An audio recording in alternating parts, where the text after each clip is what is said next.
নমস্কার, আমি শ্রী শিবব্রত ভারতী। আমার চেম্বার জলপাইগুড়ি এবং শিলিগুড়িতে। বর্তমানে প্রচুর বাড়ির পরীক্ষার্থীরা অ্যাট প্রেজেন্ট টাইমে পরীক্ষা দিচ্ছে।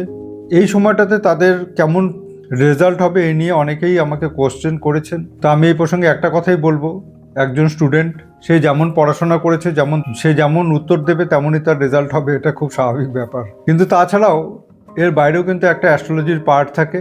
তার যে এডুকেশনের যে টাইমটা, যে সে একটা গোটা বছর প্রিপারেশন নিয়ে সে যে পড়াশোনা করে পরীক্ষাটা দিতে যাচ্ছে, সেই প্রিপারেশনের টাইমটা তার কেমন ছিল এইটুকু কিন্তু অ্যাস্ট্রোলজিতে মোটামুটি একটু আভাস করা যায়। তো যদি কোনো কারণবশত দেখা যায় যে তার যে দশা অন্তর্দশা প্রত্যন্তর দশা চলছে, সেই দশা অন্তর্দশা প্রত্যন্তর দশার সাথে যদি কোনো শনি বা রাহু বা কেতুর কানেকশন তৈরি হয়ে থাকে, কিংবা সেই দশা অন্তর্দশা প্রত্যন্ত দশার উপর দিয়ে রাহু কেতু শনির দৃষ্টি পাস হয়ে থাকে বা ডাইরেক্টলি কানেক্টেড থাকে, কিংবা সেই দশা অন্তর্দশা প্রত্যন্ত দশার যে গ্রহটা, তার যে নক্ষত্র, সেই নক্ষত্র যদি কোনো রেট্রোগ্রেশনে চলে যায়, তাহলে কিংবা প্রেজেন্ট ট্রানজিটেও যদি সেই প্ল্যানেটের যে নক্ষত্রটা রেট্রোগ্রেশনে চলে যায়, তাহলে কিন্তু বাধা পড়ে। তার এমন কিছু উটকো ঝামেলা আসবে যে তার কনসেন্ট্রেশন ব্রেক করবে, সে যেটা চাচ্ছে সেটা সে করতে পারবে না, তো কোনো না কোনোভাবে সে বাধাপ্রাপ্ত হবে। তো এটা গেলে অ্যাস্ট্রোলজির একটা পার্ট। তো এই প্রসঙ্গে কিন্তু আমরা বাস্তুরও একটা পার্টকে টানতে পারি। তো বাস্তুর যে ডাইরেকশনগুলি কনসেন্ট্রেশনের জন্য ভীষণভাবে প্রয়োজন, সেটা হলো নর্দার্ন জোন এবং নর্থ ওয়েস্ট কর্নার, এবং ওয়েস্ট সাউথ ওয়েস্টের একটা কর্নার আছে, যেটা হলো এডুকেশন বা পড়াশোনার জন্য ভীষণভাবে হেল্প করে। এইবার চলে আসি যে নর্দার্ন সাইডটা যদি কোনো রকমভাবে ডিস্টার্ব হয়ে থাকে, ডিস্টার্ব ইন দ্য সেন্স সেখানে যদি কোনো রেডিশ কালার থাকে তাহলে অ্যান্টি এলিমেন্ট হয়ে যায়। সেইখানে যদি কোনো তামার মূর্তি বা তামার কোনো দ্রব্য থাকে, তাহলে সেই জোনটাকে কিন্তু আমরা অ্যান্টি এলিমেন্টারি জোন ধরি, এবং তাতে নর্দার্ন জোনের কারকত্ব নষ্ট হয়।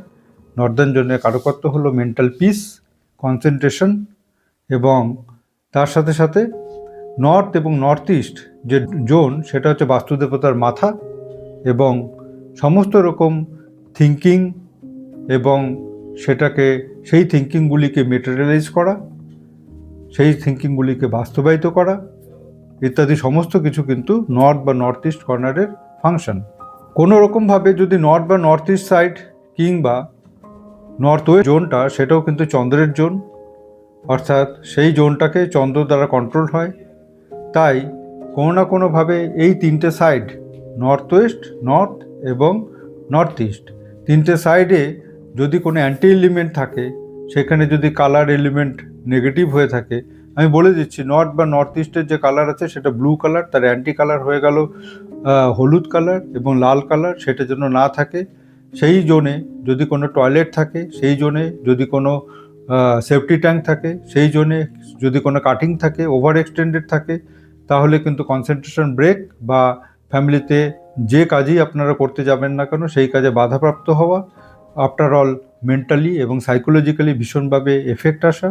এবং নর্থ ওয়েস্ট কর্নার সেই জোনটা হচ্ছে চন্দ্রের জোন, কালার হলো হোয়াইট, এবং সেই জোনে যদি কোনো কারণবশত রেড কালার, গ্রিন কালার ইত্যাদি কালারগুলি যদি চলে আসে, তাহলে কিন্তু দেখা যেতে পারে যে আপনি ভীষণভাবে ডিস্টার্ব হচ্ছে। যদি এই ধরনের কোনো ব্যাপার থাকে তাহলে অবশ্যই ব্যালেন্স করবেন, দেখতে পারবেন উত্তরোত্তর পরিবর্তন আপনি বুঝতে পারছেন। জ্যোতিষশাস্ত্র অনুসারে যে প্যাটার্নগুলি আমি আপনাদেরকে বললাম, সেই প্যাটার্ন রিলেটেড যদি কোনো ব্যাপার আপনি ফেস করেন, তাহলে অবশ্যই অ্যাস্ট্রোলজারকে দেখাবেন, রেমেডি ইউজ করবেন, আশা করি ভালো থাকবেন।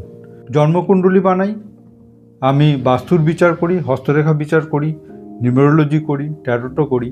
যদি আপনারা আপনাদের বাচ্চাদের এখনও জন্মকুণ্ডলী বানাননি, তাহলে বানানোর জন্য অর্ডার দিতে পারেন, কিংবা বাস্তুর বিচার এখনও যদি আপনারা না করিয়ে থাকেন, তাহলে অবশ্যই করানোর জন্য এখানে অর্ডার দিতে পারেন, বুকিং করাতে পারেন। আমার ভিডিও যদি আপনাদের ভালো লেগে থাকে তাহলে অবশ্যই লাইক করবেন, শেয়ার করবেন। নমস্কার।